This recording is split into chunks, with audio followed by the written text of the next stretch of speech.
And then I moved back home and I took a 50% pay cut. But it's because I wanted to come home.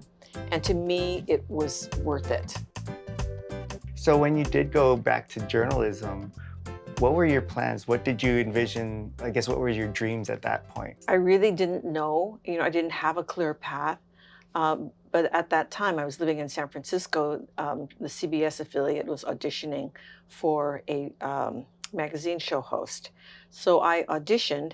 I didn't get it, but they wanted me in another format, which was another show doing reporting. So on minority subjects. So that's where I started. And then after that, I went to another news show where I learned to anchor and produce documentaries.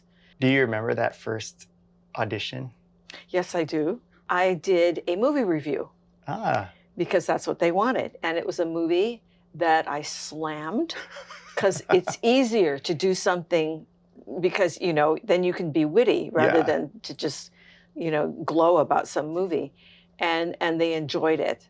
But they just thought I'd be better as a reporter because they appreciated the writing rather than my on-air presence.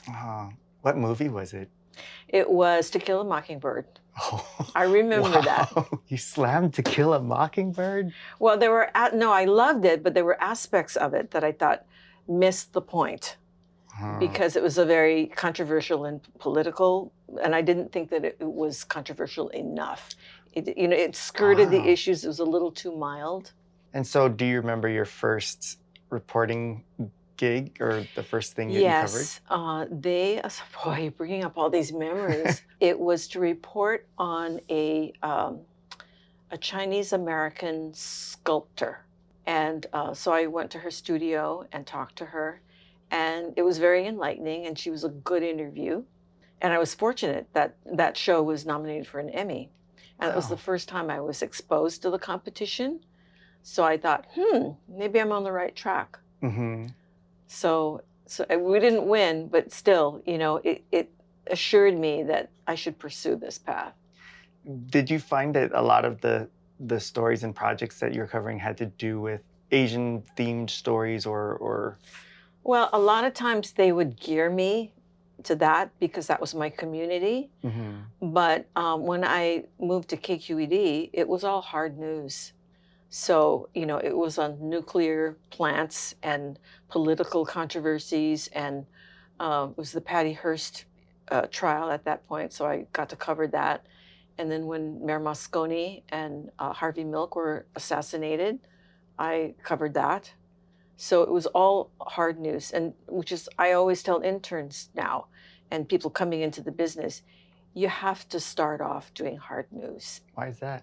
Because that's the bread and butter of news. Oh. You need to learn how to operate under pressure and the big stories. I mean, right now I do mostly features because I choose to, but you need to have a background. If you want to be a good journalist, you have to do general assignment, hard news. As far as fulfillment, did you feel like doing the hard news was more fulfilling, or did you feel like doing these cultural pieces, there's something there where you were proud of bringing more awareness to your culture? I think in the beginning, the hard news, it was the hardest. And so anytime you got that and you were the first story in a newscast, that was validation. And then after a while, it's like, I'm tired of living this 24/7. I don't like being called at 3 a.m. to go cover a story. So after a while, I think people could see I was gravitating towards features. And now it's a joy to cover features. How many years into your career did you go on until making that shift to, I'm just going to do features? I was doing hard news for about 10 years. And then I moved back to Honolulu. And then that's when my news director, Wally Zimmerman, said, you really should do features. What was it that he saw in you that he suggested that? I think it's because we did things that were unusual, things that weren't being done then. And, I could go into a festival and look at it in a different way. I think that when you have training on the mainland and you come home, you appreciate local culture so Oh, much yeah. more. You can see things that you can't see when you're already immersed in it. Hmm. So I pinpointed it, and I just took such joy in it. And I think when you're happy about a story, your audience gets it too. Yeah. Were you planning always to come back home?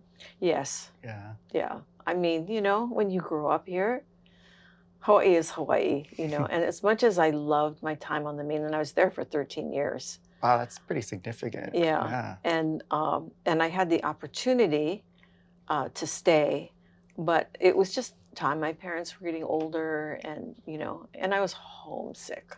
I Oh. really wanted to come home.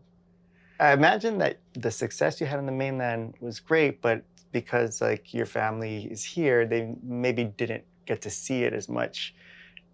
How did it feel to kind of get to show them your craft and these when you Well, came home? you come from a Chinese family, and I think any Asian family is like that. They want to be able to say, that's my kid, Yeah. no matter what they do, that's my kid. And broadcasting was different Yeah. for the past generation. Nobody was involved in it. It was, if you're not going to be a lawyer or a doctor, there has to be something else to make money. Mm. And so they didn't understand broadcasting. So it wasn't until I came home and they could see me that I think they got the full grasp of what it was that I did. But they also understood how much time it took. Mm. That it's a full-time job, more than a full-time job. It never leaves you. It's neat that we're kind of in the same KHON family.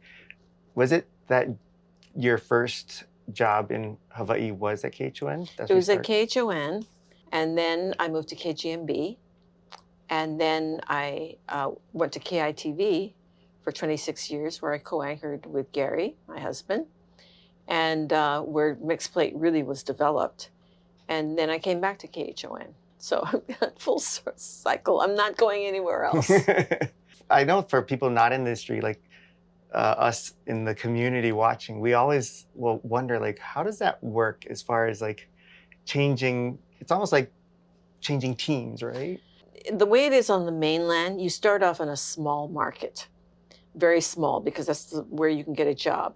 And then if you're lucky, every 2 or 3 years, you move to a larger market because there's more money, there's more visibility. And then your ultimate goal is to be in a top 10 market. My role was very different because I started out in a top 10 market in San Francisco when it Wow. was number 4, and it's just luck. And then I moved back home when it was the number 76 market, and I took a 50% pay cut. Holy smokes. But it's because I wanted to come home. And to me, it was worth it. And, I had been a part of the San Francisco scene, and I had the money and the recognition. And it's like, it doesn't mean as much when you miss home and you miss family.